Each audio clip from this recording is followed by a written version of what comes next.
We were tired of the Porsches beating us down the straightaways like a bunch of girls. They couldn't run with us in the corners. I think this is going to be the year of BMW, and Porsche is going to cry all the way back to Stuttgart.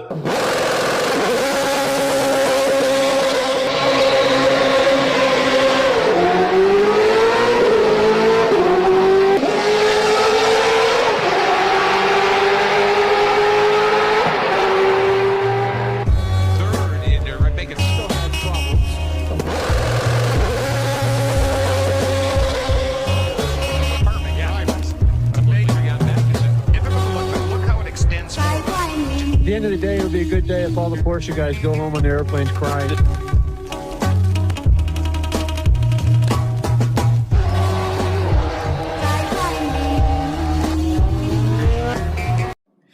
Good morning, Diecast nerds. It's Joe here on my little Diecast journey, and this is supposed to be a Slackazz Saturday, but yesterday was a hell of a mail day, and I got a lot of really cool stuff, so I'm gonna open it and or show you today. Quick note about stuff I get in the mail: I have never asked anyone to send me anything, but like for free. But it just seems to be kind of a side effect of sticking your face on YouTube. Like, people send you stuff, which I love it. It's cool. And I also do kind of vague trades. Like, I'll send people stuff, they'll send me stuff back. It's not sort of a tit for tat. It's just sort of like I hunt for them, they hunt for me kind of thing. That being said, I don't mention names for several reasons, but the biggest one is this, and I share this with you just because I get asked a lot, like, why don't you mention people's names anymore? There was an instance where there was a dude, let's say his name was Sean. So I got some stuff from Sean, and I showed the whole box, and I mentioned his name, even just his first name. But a viewer on this channel figured out who he was and started hassling that guy about sending him stuff and wanted to trade. And this guy, Sean, didn't really like being bugged by one of my viewers. So I don't mention names anymore, but I really do appreciate the stuff that comes in the mail, or these sort of like vague trade operations. There are people viewers of this channel that trade with each other, and that's awesome. Like, I would like nothing more than this Ignition Diecast, Joe's Diecast Journey thing to become sort of a community. That would be great, but it's not an expectation. It's just like, if you all make friends with each other and start sending each other stuff, that's super cool. So, on to the cars. First of all, let me show you something.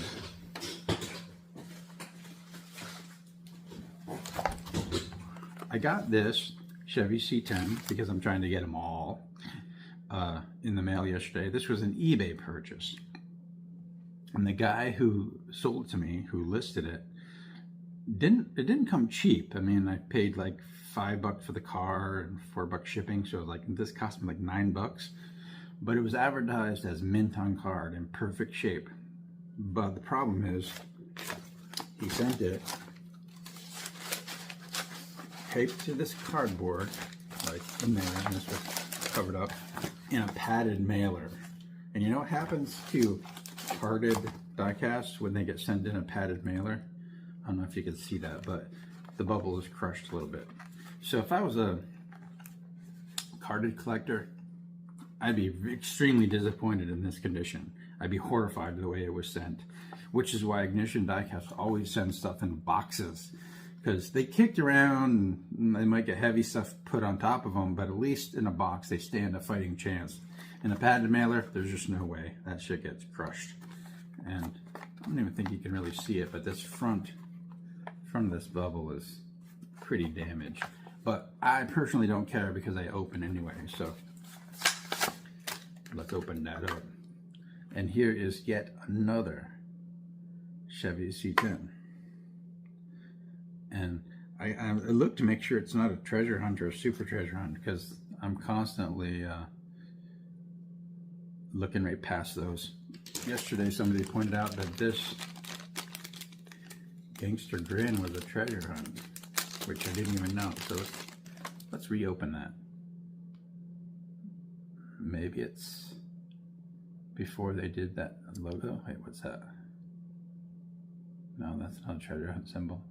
This could be from the era before that, but either way, I had no clue that this was a treasure hunt.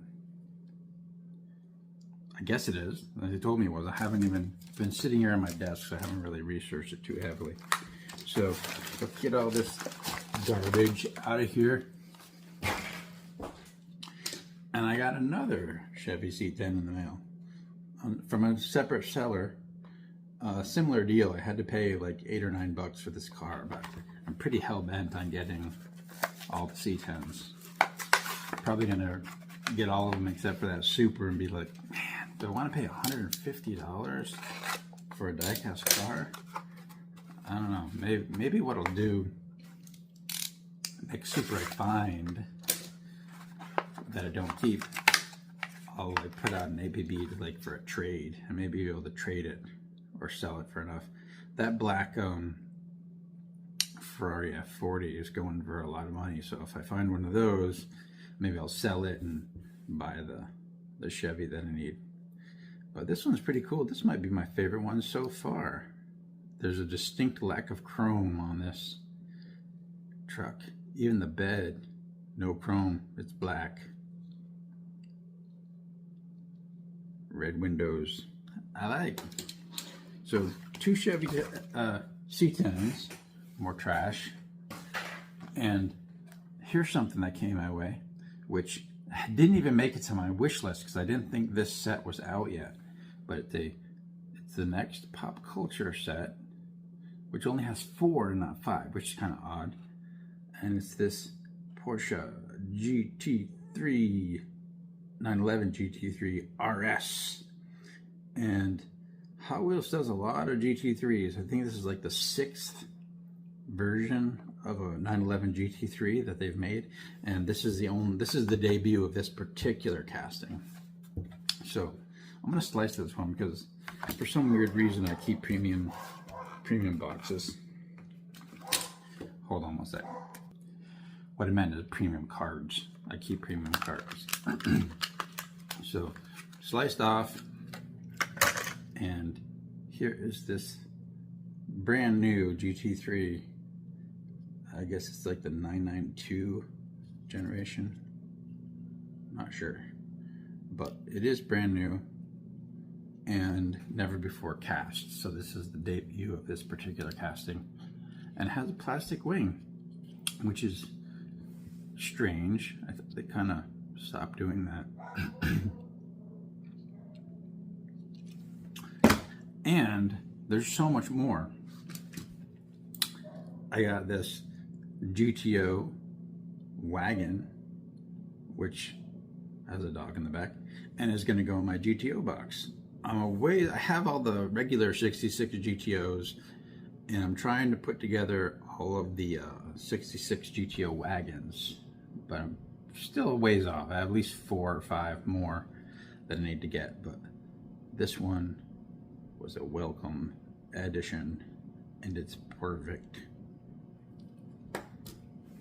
And here's a box completion alert. A86 Sprinter Trueno in the TRD colors, and the same car in the Advan livery. So let's see where that's at. That's just a spec. Let's see where that box is at. Look, it's a Toyota A86 Sprinter Trueno box. And I'm gonna turn this way so I can see. I'm pretty sure the TRD one goes there. I think the Advan one goes there. And that's all of them except for this one. What's this placeholder? That's the Initial D one that came free with all of the Initial D comic books. You can get it, it's for sale, it's on the market, but the asking price is like $600 or $700. So I'm not going to be shelling out $600 or $700 for a 1/64 scale car. Like maybe a real car, but not a toy. But other than that one, this is all of them. including the recent Japan Historics one and the Team Transport one. So I think this is complete for now. I'm allowed I'm allowed placeholders for cars that I simply cannot afford this lifetime. So yeah, and there's a couple Corolla, 86 Corollas, but they don't really count. They're just squatting there. When I run out of space, they'll probably get kicked out. But anyway, box complete. Nerdgasm. And 3 more quickies. 3 premium Datsun 510s. Red, BRE, Team 510s. Red, white, and blue. Let's look at them all together. Red, white, and blue.